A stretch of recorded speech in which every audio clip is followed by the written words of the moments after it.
माँ भवानी के एक स्वभाव था पार्वती मैया का।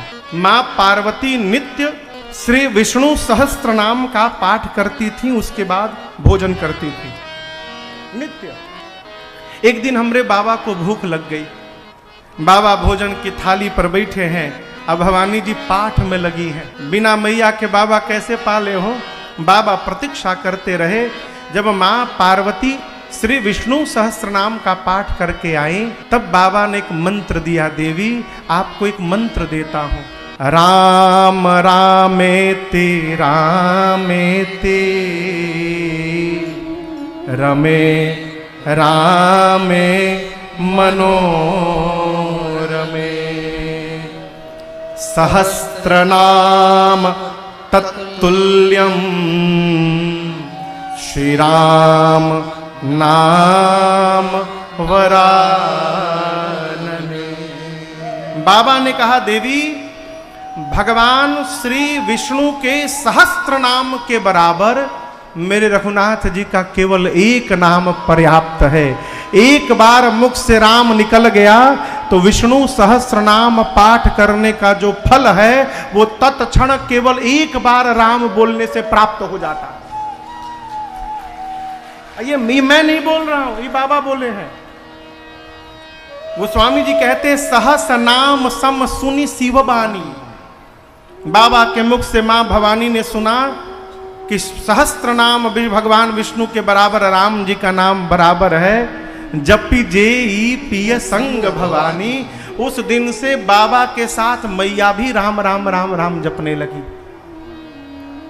और याद रखिएगा, जिस परिवार के माता पिता भजन करने लगते हैं उस घर की संतानें अपने आप भजन में प्रवेश कर जाती हैं, उनको अलग से नहीं कहना पड़ता। दूसरी बात कहूं, जहां भजन होता है वहां विरोध समाप्त हो जाता है।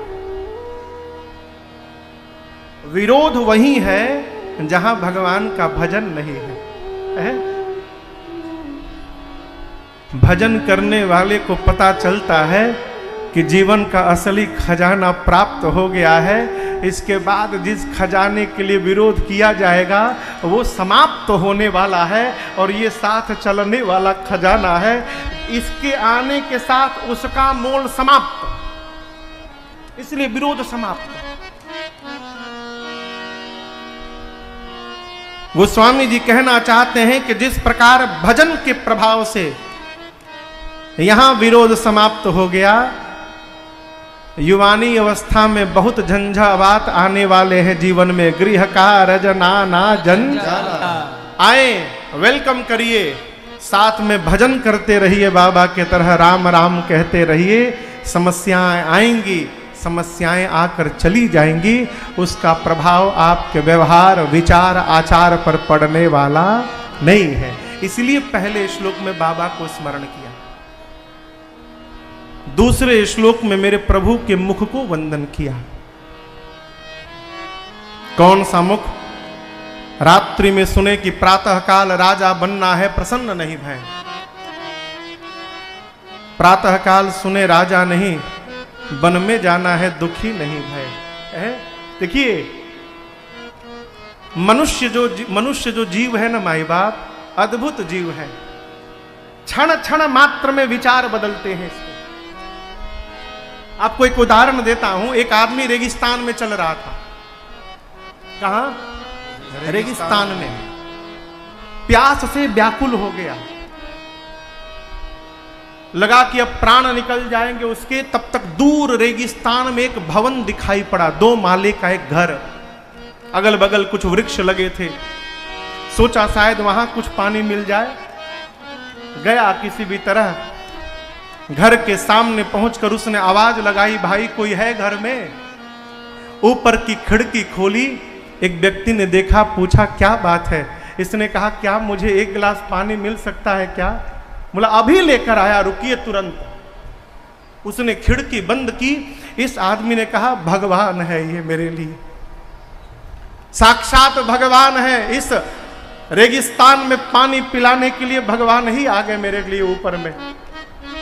5 मिनट तक कहता रहा भगवान है, भगवान है। वो 5 मिनट तक पानी लाया नहीं। जब 5 मिनट तक पानी नहीं आया तो अब तक कह रहा था भगवान है, अब बोला शैतान है, शैतान है। बताओ, प्यासे के साथ विनोद कर रहा है, शैतान है। लगा कोसने, तब तक ऊपर की खिड़की फिर खुली। उसने कहा भाई साहब क्षमा करिए, मैं सोचा केवल पानी लेकर जाऊंगा तो अच्छा नहीं लगेगा, मैं बिस्किट ढूंढने लगा, उसी में विलंब हो गया, बिस्किट पानी लेकर अभी पहुंचता हूं। इसने कहा भगवान है, अरे भगवान है, आप दर्शन करो। 5 मिनट में भगवान से शैतान हो गया। एक बार खिड़की खुली तो फिर से भगवान हो गया। मनुष्य का चिंतन अपने स्वार्थ को देखकर समय समय पर परिभाषाएं बदलता रहता है। क्यों? विकार भरा है। भगवान में विकार नहीं है, इसलिए किसी भी परिस्थिति में मेरे सरकार का आकार नहीं बदलता है। वो सब परिस्थिति में एक रूप में रहते हैं। विकार आकार को बदलता रहता है।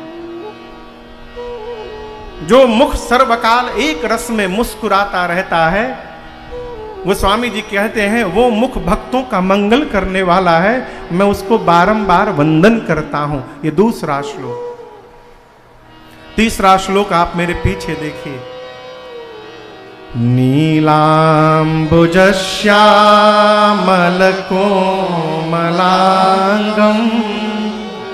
सीता समारो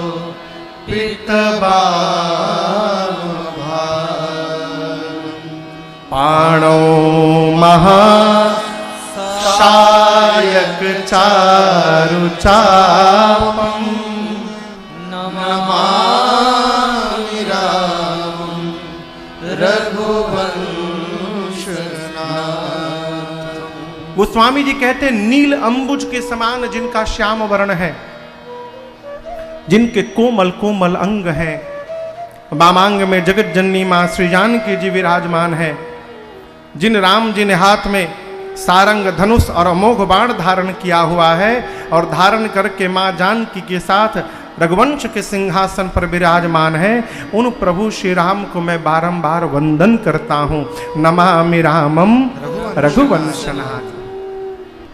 3 श्लोक लिखने के बाद पूज्यपाद गोस्वामी तुलसीदास जी महाराज ने गुरु चरण रज से मन रूपी दर्पण को निर्मल किया है। अयोध्या कांड में किया तो अरण्य कांड में क्यों नहीं किया?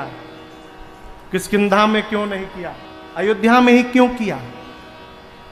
आप समझिएगा। सुबह सुबह नहाने के बाद जब दर्पण के सामने अपने चेहरे को ठीक करने के लिए हम पहुंचते हैं, और यदि दर्पण पर मैल जमा हो, क्या जमा हो? मैल। कहिए कहिए, मैल। मैल बुझाता ना?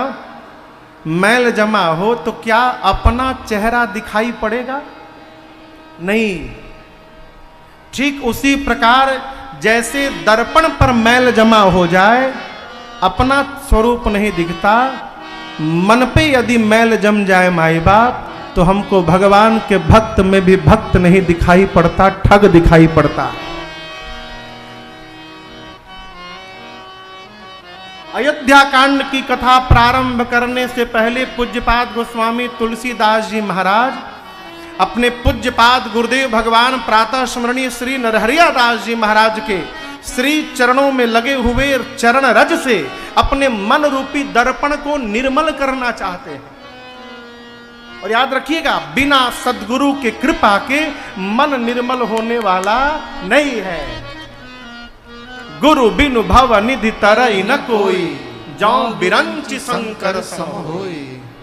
मानस में बाबा कहते हैं ब्रह्मा जी और शंकर जी भी शरीर धारण कर ले तो बिना सदगुरु के शरण में गए कल्याण होने वाला नहीं है। लेकिन काशी में तो सबे गुरु है। हो भैया, कोई चेला नहीं है। का गुरु?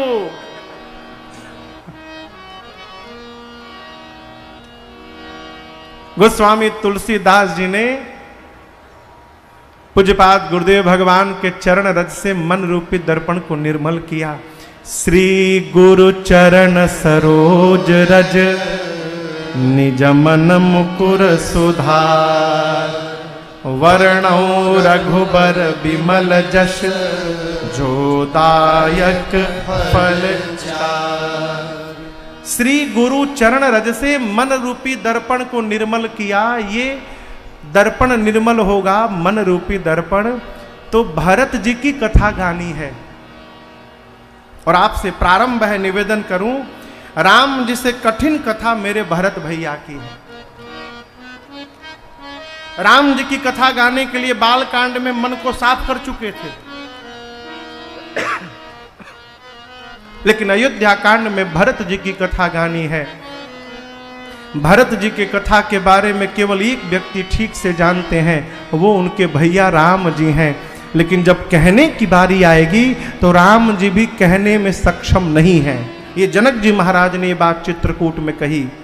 माँ सुनैना से, अपनी अर्धांगिनी सुनैना जी से जनक जी कहते हैं, जब सुनैना जी ने कहा कि आप ऐसा कुछ करिए कि राम जी लक्ष्मण जी को छोड़ के भरत जी को साथ में रख ले, तब जनक जी ने कहा, सुनैना, भरत महा महिमा सुनुरानी, केवल जानहि राम न सकहि बखान। केवल राम जी हैं जो भरत जी की महिमा जानते हैं, लेकिन जब कहने की बारी आएगी तो राम जी भी महिमा कहने में सक्षम नहीं है। जिस कथा को रघुनाथ जी नहीं गा सकते, उस कथा को गोस्वामी तुलसीदास जी को गाना है हो, इसलिए अपने गुरु जी से कृपा मांगे, गुरुदेव कृपा करिए। गुरु कृपा ही केवलम, सदगुरु की कृपा ही असंभव को संभव बना देता है। उदाहरण देखना है तो सामने राजन आपके बैठा है, इसे देख लीजिए, अनुभव करिए। कई लोग का जीवन इसी में बीत जाता है कि केकरा के गुरु बनाई, वो लायक क्यों भेटात नहीं खे, ये कहते कहते चले जाते हैं। अरे बहुत टाइम है, अभी चलेंगे। हमारे श्री धाम